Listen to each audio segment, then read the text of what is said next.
Uh, you know, I think it mostly affects it, partisanship in Washington, is that it makes it uh, depressingly routine. And it's almost like you're writing the same story over and over and over again.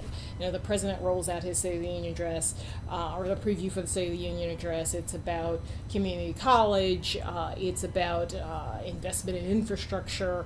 It's about extending, you know, unemployment benefits, and you know what Republicans are going to say, right? I mean, it's like they're doing the same sort of dance. We know what their talking points are going to be. We know where Republicans are. We know where Democrats are. So in that way, it makes it so familiar. It makes it so. I mean, unexciting is not the right word,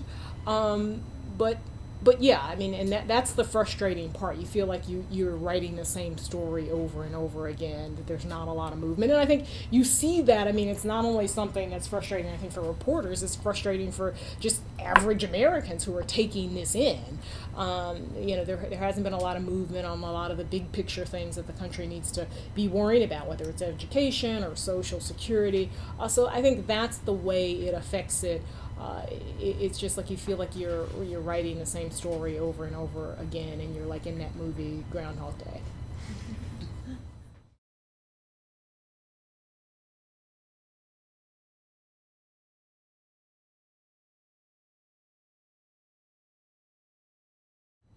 Well, it's not even that. It's not the group think. Because I don't, and you're right. We are a bit of a pack, and we go to the same parties, and but I have to say I'm not really like that, because I just am not really on the scene in terms of reporters. And you know, but it is true. I mean, people sort of date other reporters, and it can get a little intense that way. But I don't think, for me, I try to think outside of, this is going to sound like a cliche, I try to think outside of the pack. I find myself, because I work in this little pod, the fixed pod, and oftentimes I find myself not agreeing with what everybody says. Like the conventional wisdom, this last thing that happened with John Kerry, not good, you know, they didn't go to Paris, and then John Kerry sends James Taylor to sing "You've Got a Friend," right, to the French people, and everyone thought it was so sappy. People were like, "This is the dumbest idea ever." You know, John Kerry is so corny, and I was like, I actually thought it was sort of sweet. But you know, I mean, I mean, literally, I was at some point I was in the green room at CNN, because I did do the Sunday show, and you know, everybody was like, "Oh, this is so John Kerry," and you know, I was sort of on the opposite side of that. And you know, I come from, I mean, let's face it, I mean, I do come from a different background. I'm like a Southern. I grew up in I grew up in the South. I grew up in a really small town. I grew up very religious.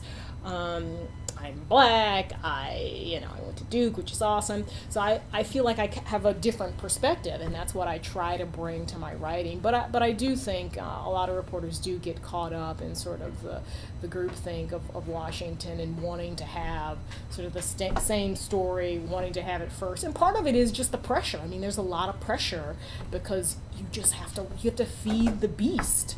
You know, if you work for, you know, an organization like I do, I mean, you're on Twitter, you're Facebooking, you're doing cable news, you're writing for the paper, you're writing for the website. So there's just the sheer volume of the amount of words and thoughts you have to produce. I think you're gonna get in the trap of groupthink at some point.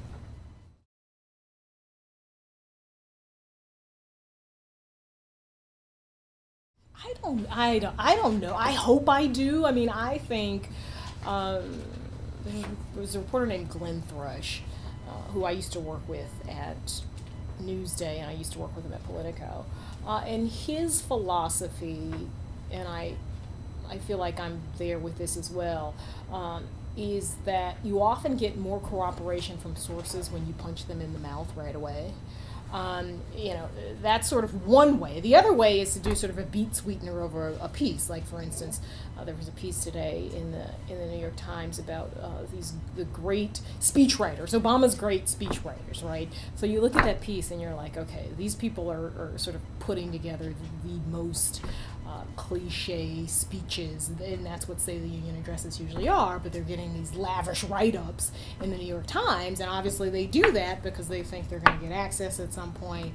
And I'm just not that way. Like, and the other thing about my reporting, I don't necessarily need access all the time, right? I wrote a piece on Rand Paul at some point, who I think is both fascinating but also not as fascinating as he thinks he is.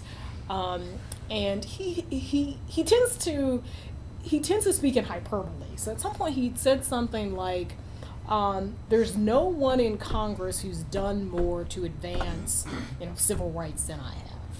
So I was like, oh, that's interesting, because John Lewis, he's in Congress. Conyers is in Congress. So I wrote a piece like that, where I pretty much kind of just made fun of him and sort of ripped this idea that he has been, some sort of champion of civil rights, and then just also looked at his record. I mean, he doesn't have a very good record on a lot of these issues.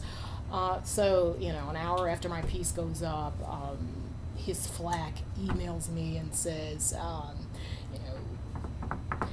it's going to be hard for me to get you access to Senator Paul going forward. And I just wrote back and I said, okay. It's just like a thread. And so you get those kinds of things. And I often just respond like, okay, I'm still going to write. I'm going to be fine. And the funny thing is, access in this town, to people like Rand Paul, and I did interview Rand Paul, and they, at some point, this was before I wrote the piece, oh, Nia, we want to, give you an interview with Senator Paul.